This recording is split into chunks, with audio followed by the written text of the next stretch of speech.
Agora no Bandcast, Marca a Página. Você pode viajar e conhecer países sem gastar nada. Se adora um romance, você também poderá se apaixonar. Mas, se você precisa de conhecimento, é aqui que você vai encontrar. Marca a Página. O Marca a Página é tudo isso. Vamos falar de livros e trazer entrevistas exclusivas de escritores. Marca a Página. Pega um cafezinho e vamos viver essa história. Olá, bem-vindo ao Marca a Página. Bom, gente, hoje nós iremos falar sobre o mundo corporativo. Mais especificamente sobre, na verdade, aquele tsunami que as empresas brasileiras passaram na época da Lava Jato. E elas tiveram que rever aí algumas formas, algumas estratégias, alguns procedimentos para poder não ser pegos pela Polícia Federal. Muita gente deve se lembrar, na verdade, de quando nós tivemos a prisão do empresário Marcelo Odebrecht, porque ele foi denunciado pela Lava Jato. Foi um negócio assim, o Brasil parou porque nunca tinha visto uma prisão de um empresário tão importante, mas nós achávamos que o Brasil estava começando a ter jeito. Só que, recentemente, houveram muitas mudanças e nós percebemos que o combate à corrupção diminuiu no Brasil, mas as empresas tiveram que repensar as políticas que elas adotavam em relação ao compliance. E quem vai falar conosco é o escritor Pedro Simões. Ele é um dos organizadores do livro O Empresário no Banco dos Réus. Esse título, você já imaginou que o Brasil viveria isso aqui nos últimos anos ou não? Ou o empresário, aquele crime do colarinho branco, ele só acontecia só nas rodas de conversa dos advogados, dos empresários e nos almoços de família? Olha, Rose, em primeiro lugar, muito obrigado pelo convite, é um prazer, é uma honra estar aqui.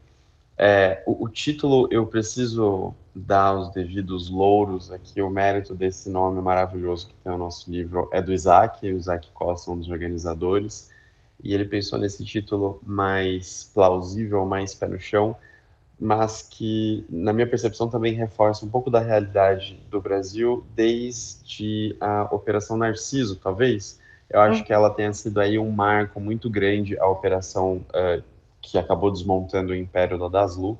Acho que, apesar de fazer algum tempo, todo mundo consegue relembrar um pouco do escândalo que foi, de quão grande foi essa operação, e talvez ali a gente tenha um marco, junto com Mensalão, enfim, e outras grandes operações e grandes eventos que aconteceram no judiciário brasileiro, até a gente chegar aí com a Lava Jato, que certamente foi a cereja do bolo, e agora eu acho que a gente está numa fase de continuidade desse movimento, mas diminuindo um pouco a pressão, porque realmente a Lava Jato, ela teve um papel relevante, como você falou, para a gente repensar as políticas corporativas, mas ela também conseguiu, basicamente, destruir um setor da economia. Então, como é que a gente consegue fazer justiça sem abalar a economia? Eu acho que esse é o desafio que é encarado por vários dos autores do nosso livro. Tá. Quando você fala desse setor da economia ou da construção civil, porque a Lava Jato basicamente acabou focando ali na questão das construtoras, né?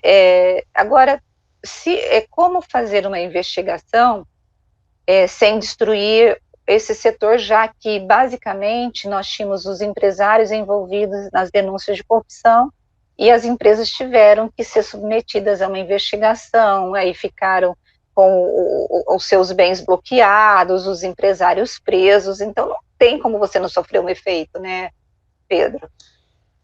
Eu acho que a gente pode começar a pensar em algumas soluções mais criativas, digamos assim. Então, o setor é o setor da construção civil, mas, para deixar bem claro, a gente não está falando de construção relativa a incorporadoras, imóveis urbanos, né? A gente está falando daquela Mas as construção obras de grande porte. Petrobras, aquelas grandes obras.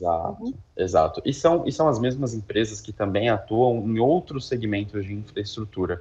Então, o Brasil acabou saindo bastante prejudicado porque eles não faziam só refinaria de petróleo, eles também fazem pontes, estradas e todas essas grandes obras que são necessárias para o desenvolvimento econômico. Mas Bom, vou começar acho que falando então do meu texto, porque essa foi uma das minhas pesquisas no mestrado que eu Uhum, acabei tentando trazer junto com o Luiz Rossetto, um amigo que assina um texto comigo nesse livro, que é uhum, a ideia de a punição, antes de focar no aspecto patrimonial de ressarcimento, que é importante, nunca vai deixar de existir, uhum, focar também na estrutura corporativa, na estrutura de governança. Então, se a gente tem um problema atrelado a uma certa diretoria, se a gente tem um problema atrelado a uma composição de conselho de administração, por que a gente não mexe ali primeiro? Hoje isso uhum. já é possível com a legislação processual penal, mas o que a gente talvez tenha chegado um pouco mais perto disso foi no caso de Brumadinho, quando a justiça deixou claro que ia intervir na composição do conselho, dos membros que estavam ali na diretoria. Isso foi o Uhum. suficiente para que os próprios acionistas da empresa fizessem o movimento que no mercado se chama de turnover. Isso é muito bom, isso tem um efeito imediato, numa mudança imediata na empresa. Então, é óbvio que isso não satisfaz, né, o desejo por justiça, mas é um tipo de mecanismo que pode ser adotado e que preserva empregos, a própria empresa, etc. Agora, por exemplo, vamos começar, que eu deveria ter começado falando do livro, né? Por que vocês pensaram em escrever esse livro e ele é direcionado para quem? Para os empresários, para estudantes de direito? O que vocês buscaram? Qual que é o objetivo, na verdade, do livro? Quando a gente fala em punir a empresa, a gente está falando de várias coisas. A gente está falando claramente da esfera do direito penal, do processo penal, da polícia, do judiciário, mas a gente está falando também de uma série de agências reguladoras que têm ganhado cada vez mais poder de fogo. Então, recentemente, nós tivemos alterações grandes nos últimos anos com relação principalmente ao Banco Central e a Comissão de Valores Mobiliários, né, que regulamentam o setor financeiro e as empresas de capital aberto e o mercado de capitais como um todo. E hoje são duas autarquias que têm o poder de aplicar sanções multimilionárias, excluir pessoas de participar no mercado, retirar empresas de listagem em bolsa. Então, a gente está falando de um poder de fogo muito grande. E o principal objetivo desse livro foi fazer um diálogo entre esses profissionais que atuam com diferentes áreas do direito de interesse dos empresários. Então, o nosso público são os empresários e os seus assessores, né? As pessoas que hoje atuam no jurídico de empresa, ou também os pesquisadores que têm tentado se debruçar sobre o assunto, né? A gente teve uma reforma grande agora na lei de improbidade administrativa. Essa lei também é tratada no livro, também é uma das formas de punir a empresa, como você mencionou, os bens das empresas foram bloqueados. Esses bloqueios aconteceram por meio da lei de improbidade administrativa e isso teve uma série de desdobramentos, né? Então, é tentar olhar de forma interdisciplinar para esse fenômeno, da empresa que comete crimes, do empresário que está dentro dessa empresa, de como a gente tenta resolver esse problema sem prejudicar a atividade econômica, esse era o objetivo do livro. Para quem que o empresário no Brasil, ele é de fato culpado pela corrupção, ou a legislação e a burocracia faz com que esse empresário tenha que se corromper para poder viabilizar o negócio dele? Por que eu pergunto isso? Quando a gente para, e você deve ter estudado isso na tua tese de mestrado, os teus companheiros também que organizaram o livro, quando a gente pensa em desenvolvimento no Brasil, já existe um percentual que é destinado, isso é de corrupção, acho que está em 15%, 20%, que é, assim, 20% é corrupção. Afinal de contas, quem que é a vítima e quem que é o algoz? O Estado é o algoz, e aí o Estado traduz pelos políticos corruptos, ou os empresários é que são os algozes e são corruptos? Ou isso misturou de tal forma no Brasil que os dois, ambos são culpados aí por essa política corrupta e na economia? Rose, até o final do século XX, eu vou chutar um ano aqui, mas talvez por volta de 95, e talvez Uhum. até mesmo no começo do século XXI, a lei de imposto de renda da Alemanha, ela permitia você abater de imposto verbas pagas com propinas pelas empresas alemãs. Até hoje, a lei anticorrupção dos Estados Unidos, ela permite os pagamentos de facilitação. Então, imagina um empresário que precisa fazer um registro na junta comercial, ele está com pressa, ele quer passar na frente dos outros, ele faz ali um pagamento para facilitar o acesso que ele tem àquele serviço público. Isso não é visto por essa legislação como corrupção, tem, obviamente, algumas regras que se aplicam a isso, mas, em geral, eu trouxe esses dois exemplos para a gente entender que esse não é um fenômeno brasileiro. A corrupção brasileira, ela tem características endêmicas, sim. A gente tem um país que cresceu se apoiando na corrupção como uma estratégia, tanto de fazer política, quanto de fazer negócios. Então, eu não consigo tirar a parcela de culpa nem de um lado nem de outro. Eu acho que a gente precisa, sim, pensar as instituições públicas, mas, claramente, se não houvesse empresários dispostos a atuar dessa forma, o Brasil também seria um país menos corrupto. Então, a gente pode trabalhar dos dois lados. Mas quando vocês trabalham essa história do compliance nas empresas, o que vocês, nos textos que vocês têm no livro Empresário no Banco dos Réus, qual que é o indicativo? Como que vocês falam com esse empresário dizendo, olha, você não pode submeter a esse tipo de exigência, porque senão você vai poder ter problema ali no direito administrativo, penal e civil. E eu já queria que você explicasse quais são as responsabilidades do empresário nessas 3 áreas e como que vocês trabalham com essa história do compliance. Muito legal. Rose, quando a gente fala de compliance hoje, é óbvio que, em um primeiro momento, a gente está focado na empresa. É ela que vai desenvolver ali um programa para tentar identificar os pontos de risco, né, os pontos onde ela se sente pressionada a cometer um ilícito, seja um ato de corrupção, seja um ato de lavagem de dinheiro para os setores regulados. Enfim, hoje o termo compliance, ele ganhou uma expansão, a gente fala em compliance, proteção de dados, compliance disso, compliance daquilo. Mas a lógica por trás é essa, você mapear os pontos de risco e criar mecanismos para evitar que aconteça o evento danoso, o evento ilícito. Em um segundo momento, a gente também está falando com o Estado, porque quando você fala do compliance, você não está só falando de estimular uma empresa a adotar valores éticos. Você também está tentando criar um ambiente onde empresas que buscam evitar a corrupção sejam beneficiadas por esse investimento. Porque isso é caro, isso custa caro, você ter controles, você ter uma auditoria forte, você ter uma cultura de ética com cursos, formação, capacitação, isso envolve um custo. Então, como a gente conversa com o Estado para que ele também beneficie as empresas que caminham nessa direção, sabendo que, com certeza, erros vão acontecer no meio do caminho.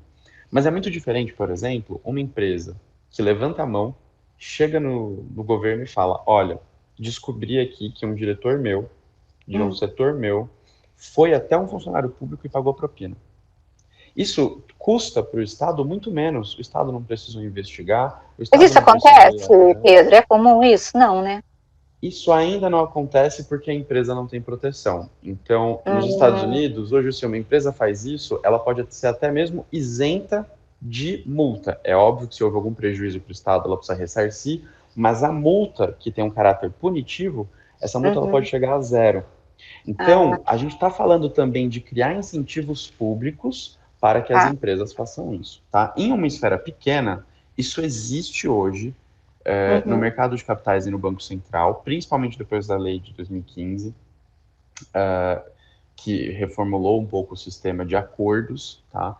Isso está valendo nos últimos anos agora. Então, hoje, as instituições financeiras e as instituições reguladas pela CVM podem levantar a mão e, com isso, começar uma negociação muito mais interessante para elas do que aguardar uma punição. Isso também acontece na esfera do direito da concorrência. Tá? E lá é mais interessante ainda, porque o CAD, que é o nosso órgão que vigia né, as empresas, os monopólios, ele tem um dispositivo legal que fala que se ele fizer um acordo com o CAD, esse acordo ele blinda os empresários na esfera penal. Porque o risco hoje que eles correm ao fazer um acordo com o Banco Central é que aquele acordo seja usado contra eles na esfera criminal. Então, respondendo a sua segunda pergunta, as responsabilidades hoje, elas costumam ser divididas em 3. Administrativas, porque você tem uma série de setores regulados e os seus respectivos reguladores, as autarquias. Mas, por exemplo, todos os setores da economia estão sujeitos às regras do CAD. Então, se uma empresa compra outra empresa, e elas atendem um patamar de faturamento mínimo, elas precisam sujeitar essa operação ao CAD. Elas não podem fazer a conexão das duas empresas antes de uma avaliação do CAD, independentemente do segmento. Se elas atropelam essa etapa, elas podem estar cometendo um ilícito administrativo. Uhum. A gente também tem na esfera civil a lei de improbidade administrativa, por exemplo, mas aí eu estou sempre falando do relacionamento da empresa com o Estado, porque a lei de improbidade administrativa ela sempre foca em pelo menos um funcionário público e nas pessoas e empresas que se beneficiam do ato de improbidade praticado pelo funcionário público. Tá? Os administradores de uma empresa que causaram prejuízo aos investidores com ações corruptas, por exemplo, também podem ser responsabilizados civil e administrativamente. Se a gente está falando de uma companhia aberta, eles podem ser responsabilizados na CVM, mas mesmo que seja uma empresa fechada, que uma sociedade anônima fechada, familiar, uma empresa familiar, os acionistas também podem buscar a responsabilização desses administradores. E a mais grave de todas, a criminal. A responsabilidade criminal no Brasil hoje, ela é pessoal, a gente está sempre focado no indivíduo. As empresas não podem ser responsabilizadas criminalmente. Tem uma exceção, que é a Lei de Crimes Ambientais, mas para ser muito sincero com você, atuando na prática e conhecendo bem o sistema, é uma exceção quase que teórica. Na prática, a gente sempre busca, a polícia, o Ministério Público sempre tentam identificar um indivíduo. Todas as vezes que eu entrevisto deputados ou empresários, eles sempre, principalmente os empresários, eles dizem que o Brasil é muito anacrônico na legislação, principalmente na tributária, que tem empresas que precisam montar setores só para poder cuidar dessa parte da legislação tributária, que é uma confusão, e que muitas vezes o empresário acaba sonegando, não porque ele teve a intenção de sonegar, que ele não sabia que ele tinha que pagar determinado imposto de tão confusa que é a legislação. No Brasil, você acha que o Brasil é um ambiente em que é difícil ou fácil ser empresário diante desse contexto que eu passei para você? O famoso custo Brasil, né, Rose? Ele de fato é alto. A nossa burocracia, de fato, ela estrangula o médio negócio. Eu diria que hoje, para o pequeno empresário, algumas soluções como o Simples Nacional e outras vantagens que você tem em juntas comerciais e na parte tributária, elas realmente resolvem um grande problema. Eu acho que assim, quando a gente fala é difícil empreender no Brasil, eu acho que a gente tem que olhar para qual segmento, qual tamanho de empresa a gente está falando. Para o pequeno empreendedor, eu sinceramente não acho que é difícil. Acho que o Brasil tem uma série de soluções burocráticas excelentes que estão ali para a par com os países mais desenvolvidos. E a gente ainda tem instituição como o Sebrae, enfim, os cursos técnicos, SESI, Senai, que ajudam as pessoas a se profissionalizar de forma formal, né? De forma formal, sem cair na informalidade. Então, para o pequeno empresário, isso não costuma ser um grande problema. Mesmo a parte de licenciamento hoje está sendo cada vez mais facilitada para que haja uma formalização do pequeno empreendedor. Quando a gente está falando, por exemplo, de startups, o famoso break-even, né? A hora em que a empresa está dando aquela guinada, está crescendo de médio para grande. Aqui é que mora o problema, aqui é que mora o gargalo. Porque aí sim, quando ela já tem uma folha de pagamento significativa, quando ela tem um volume de transações muito grande e ela precisa começar a pensar em uma estratégia tributária, em uma estratégia previdenciária, de contratação, aí sim a empresa começa a assumir uma série de riscos, seja, por exemplo, fazendo uma pejotização muito agressiva, seja, por exemplo, optando por terceirizações questionáveis, ou no aspecto tributário, por reorganizações societárias que têm como intuito apenas o ganho tributário, e aí ela começa a correr determinados riscos, montar uma estrutura de pagamento para gerar um tipo de saldo na tributação, enfim. E nessa fase onde ela precisa de capital para crescer, então cortar custo é uma forma eficiente de ganhar, aí a burocracia ela acaba jogando contra o empresário. Então eu acho que, infelizmente, a gente precisa olhar para isso porque, parece que a nossa burocracia não quer que as empresas cresçam, quer que elas continuem pequenas. E aí sim, esse é um segmento hoje onde existe bastante corrupção. Uhum. O que você diria para o empresário brasileiro que está ouvindo a nossa entrevista? Por que ele tem que ler esse livro? Olha, ele tem que ler esse livro de cabo a rabo, porque hoje em dia, além de ser uma forma de se proteger, é óbvio, né? A gente está falando de uma proteção que acontece no nível pessoal dele, uma proteção contra o sistema penal, contra uma multa que inviabiliza o negócio dele. Cada vez mais o mercado ele tem outros elementos além do preço na hora de definir uma transação. Então é óbvio que o preço continua sendo o rei do mercado, é ele que determina o quanto uma mercadoria ou um serviço vai ser escolhido em detrimento de outro, mas quando a gente fala em custo-benefício, cada vez mais o elemento benefício ele está levando em consideração fatores como, por exemplo, saber se a minha empresa é ou não uma empresa corrupta, saber se a minha empresa é ou não uma empresa que polui, saber se a minha empresa é ou não uma empresa que respeita os direitos humanos. É claro que esse é um movimento que demora para chegar nas ondas de consumo, mas ele começa a receber, por exemplo, incentivos públicos. Então, hoje, empresas que possuem compliance, empresas que possuem certificados ESG, né, que está na moda falar, elas vão encontrar cada vez mais espaço, tanto para conseguir captar capital e conseguir investimento e aporte para crescer, quanto para conseguir público, e cada vez mais os consumidores também vão adotando esse tipo de mecanismo de controle. E o livro está na Amazon? Está onde o livro? O livro está nas plataformas digitais à venda. Ele também pode ser adquirido diretamente da editora, a De Plácido. A De Plácido volta e meia tem promoções, então a gente recomenda ficar de olho no site. E o livro movimentou bastante o mercado editorial no ano passado, então em breve talvez a gente tenha novidades aí, reagrupando novamente os autores para falar mais sobre esse assunto tão importante para a gente. Tá certo. Bom, eu quero agradecer o Pedro Simões, é um dos organizadores do livro Empresário no Banco dos Réus, pelo excelente papo. Foi uma aula e eu imagino que quem esteve conosco adorou. Muito obrigada, viu, Pedro? Obrigado, Rose, e até mais.